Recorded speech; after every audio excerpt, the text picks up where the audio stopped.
Hi friends, welcome to Muthuragu Tamil சமையல். இன்றைக்கி நம்ம வீடியோவில் மேங்கோ ஐஸ்கிரீம் தான் செய்ய போகிறோம். ஏன்னா இது மாம்பழ சீசனு, மாம்பழம் நிறையா கிடைக்கும், எங்கே பார்த்தாலும் மாம்பழமாக தான் இருக்கும். வாங்க நம்ம எப்படி இன்றைக்கி அதுக்கு வந்து நான் 3 கிரேப் மாம்பழம் எடுத்துருக்கேன். இப்போ நல்லா க்ளீன் பண்ணிவிட்டு கட் பண்ணி எடுத்துக்கலாம். ஐஸ்கிரீம் செய்கிறதுக்கு மாம்பழம் வந்து நல்லா பழுத்து இருக்கானு, அப்போ தான் வந்து நல்லா கொஞ்சம் டேஸ்ட்டாக இருக்கும்.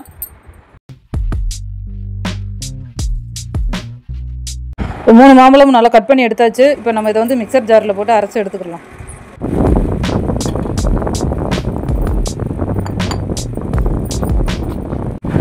இப்போ தோல் சீவிட்டு சதைப்பகுதியெல்லாம் மாம்பழத்தை அரைச்சி எடுத்தாச்சு. நம்மளுக்கு ஏதாவது ஒரு க்ரீம் வந்து இப்போ தேவைப்படுது நம்ம ஐஸ்கிரீம் செய்கிறதுக்கு, மேங்கோ ஐஸ்கிரீம் செய்கிறதுக்கு. இது வந்து நம்ம டெய்லி பால் காய்ச்சணும், அந்த பால் ஆடை எடுத்து வச்சுருக்கேன். இதை வந்து நல்லா வந்து ஃபீட் பண்ணிக்கலாம்.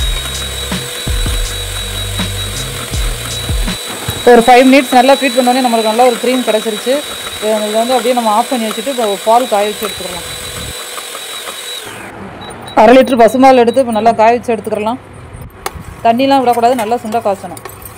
இப்போ பால் நல்லா காய்ஞ்சி ஆடை பழம் வந்துருச்சு. இந்த ஸ்டேஜில் வந்து நம்மளுக்கு தேவையான அளவு சர்க்கரை சேர்த்துக்கலாம். நான் வந்து 1/2 லிட்டர் பால் எடுத்திருக்கேன். அதுக்கு வந்து 50 கிராம் வந்து சர்க்கரை சேர்த்துக்கிறேன். ஏன்னா ஏற்கனவே வந்து மேங்கோலையும் இனிப்பு இருக்கும். உங்களுக்கு வேணும்னா உங்களுக்கு இனிப்பு அந்த அளவுக்கு தேவையோ அந்த அளவுக்கு சேர்த்துக்கிறேன். இப்போ கார்ன்ஃப்ளவர் மாவு வந்து 1 ஸ்பூன் எடுத்து நல்லா தண்ணியில் கரைச்சி விட்டுட்டு அந்த பாலில் மிக்ஸ் பண்ணி விட்டுறலாம்.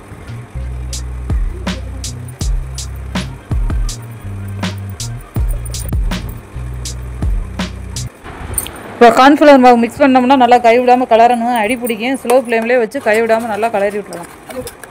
ஒரு 10 நிமிஷம் இருந்தாவே நல்லா வெந்துடும். பால் நல்லா கட்டியாக நம்ம கார்ன்ஃப்ளவர் மாவு நாட்டு சக்கரையெல்லாம் போட்டு சரியாக நம்மளுக்கு பதம் வந்துருச்சு. இப்போ இறக்கி ஆற வச்சிடலாம். இப்போ நல்லா ஆறிடுச்சு. நம்ம ஏற்கனவே வந்து மாம்பழம் அரைச்சி எடுத்து வச்சுருக்கோம். அது கூட வந்து இந்த பாலில் வந்து சேர்த்து நல்லா மிக்ஸ் பண்ணி அரைச்சி விட்டுறலாம். இப்போ மாம்பழம் ஜூஸு பால் எல்லாம் சேர்த்து இப்போ அரைச்சதை வந்து நம்ம ஏற்கனவே க்ரீம் ரெடி பண்ணி வச்சுருக்கோம்ல, அதில் சேர்த்து நல்லா மறுபடியும் ஃபீட் பண்ணிடலாம் ஒரு 5 மினிட்ஸ்.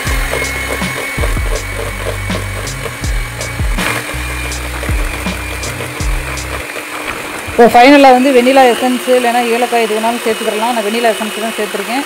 சேர்த்து நல்லா இப்போ மிக்ஸ் பண்ணி வச்சுக்கலாம். நல்லா நம்மளுக்கு ரெடி ஆகிடுச்சு இப்போ ஐஸ்கிரீம். வந்து ஐஸ்கிரீம் ஸ்டோரேஜ் பாக்ஸில் வந்து ஊற்றி வச்சிடலாம், நல்லா ஃபில் பண்ணி வச்சிடலாம். இது வந்து 8 ஹவர்ஸ் அதுக்கப்புறம் எடுத்து பார்க்கலாம்.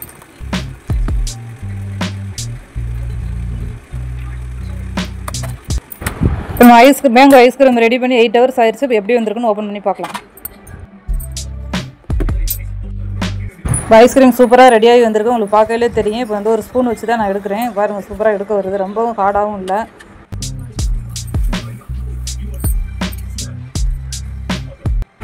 மாம்பழ சீசனையும் கண்டிப்பாக நீங்களும் உங்கள் வீட்டில் உள்ள குட்டீஸுக்கெலாம் செஞ்சு கொடுங்க. கண்டிப்பாக உங்களுக்கு இந்த வீடியோ பிடிச்சிருக்கும். சிம்பிளான வீடியோ தான் இது. கண்டிப்பாக ட்ரை பண்ணி பாருங்கள். வீடியோ பிடிச்சிருந்தால் லைக் பண்ணுங்கள், ஷேர் பண்ணுங்கள், சப்ஸ்கிரைப் பண்ணுங்கள். மறந்துடாமல் பக்கத்தில் இருக்க பெல் பட்டனை கிளிக் பண்ணிடுங்க. தேங்க்ஸ் ஃபார் வாட்சிங்.